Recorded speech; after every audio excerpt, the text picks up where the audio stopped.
The battle they will sing about for ages. Greetings and welcome to the Nerd College, where we help our viewers find their next nerdy obsession without giving away the whole story. As most of you know, Marvel Studios has had to blaze a new path for itself after the completion of the Infinity Saga in 2019, after which they lost their biggest bad and with him the clear direction and sense of impending doom that he'd been providing. Also, world events like the pandemic and the 2023 Writers and Screen Actors Guild strikes profoundly disrupted Marvel's plans and put them in a reactionary position for some time. Limitations like these have caused the studio to venture down some roads they may not have otherwise, resulting in their taking chances on a wider variety of content. Case in point, the upcoming Marvel Zombies is actually a continuation of one of the most popular episodes from their series, What If?, which explores alternate timelines resulting from sometimes very slight changes to critical events. However, the Marvel Zombies have their own history in the comics that dates back to 2005, and today we're going to prepare you for the MCU's latest entry by explaining what they are and how they function, their comic book origins, and everything you need to know about their new show. I thought you were an Uber driver. No, I'm a personal chauffeur. There's a difference. All right, everybody, it's Grand Central.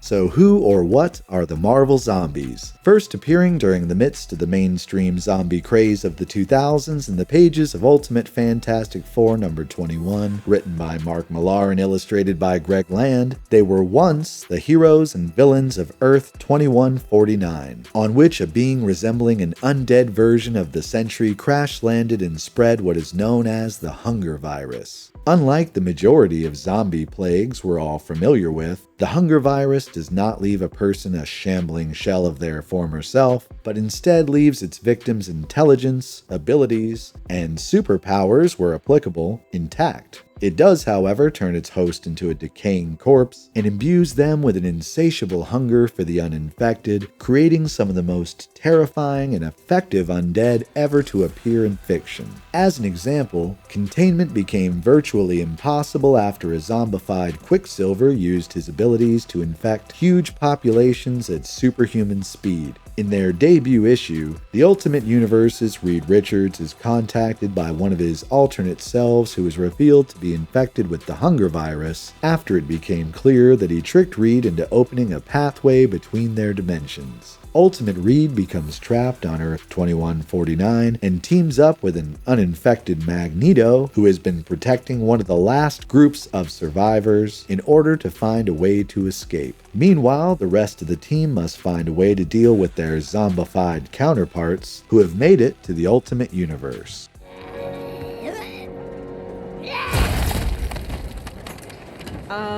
Guys, I'm covered in Sharon. The kid has hand sanitizer. Although their appearance in Ultimate Fantastic Four was brief, comic book fans loved the Marvel Zombies concept and demanded to see more, prompting Marvel to greenlight their very own limited series in 2005. You might find it interesting that this 5-issue run was written by one of those most responsible for the resurgence of the zombie craze, Robert Kirkman, creator of The Walking Dead as well as Invincible and a number of other outstanding properties. Marvel may not have had MCU money at the time, but they certainly knew who to hire to write their zombie apocalypse story. Kirkman would helm the follow-up as well in what would become a long-running and successful series of comics. Their storylines would follow the infected characters themselves for the most part, and contained a mixture of humor, action, and creative storytelling utilizing the existing history of Marvel Comics. That sort of seems like overkill. Whoa! While the Marvel Zombies we've discussed so far are the originals, and are certainly what inspired the version that is getting a new show on Disney+, the undead characters of Marvel's What If, and those featured in the upcoming series hail from Earth 91126 and have their own distinct origin story. Taking place around the events of Infinity War, the story begins when Hank Pym ventures to the quantum realm while attempting to rescue his long-lost wife. who to his surprise has been infected with a quantum virus that's turned her into a zombie and patient zero for this version of the outbreak. It's important to note that the MCU's versions, while still able to use their abilities and equipment, act much more like traditional depictions of the undead and do not speak, unlike their comic book counterparts. The rest of the Avengers are among the first to become infected after the initial outbreak, ensuring the rest of the world's downfall in quick succession. Weeks later, Bruce Banner is transported to New York via the Bifrost in order to warn the world of Thanos' imminent arrival, only to find the Earth infested with the undead. He is rescued by a ragtag group of surviving heroes and embarks on an adventure that sees them attempt to cure the outbreak using the powers of the Mind Stone. The episode ended on a cliffhanger, which fit the tone of the story but left many fans wishing for a conclusion.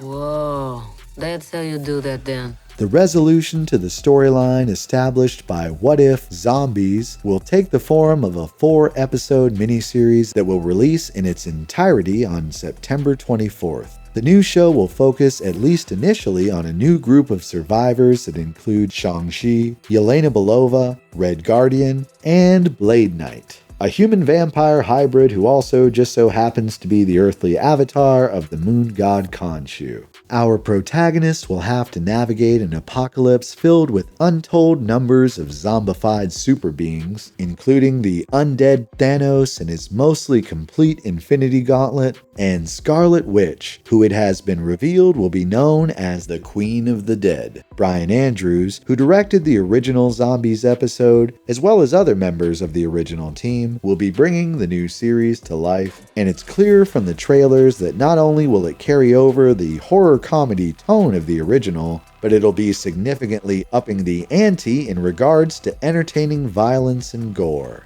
If you haven't already, check out the Metal as Hell trailer for the series linked in the description. Even if you haven't been keeping up with the MCU, I think this just might be the thing to make audiences sit up and take notice. Thank you for watching, and make sure to subscribe for more introductions to outstanding films, shows, and anime. Now, off to your next class.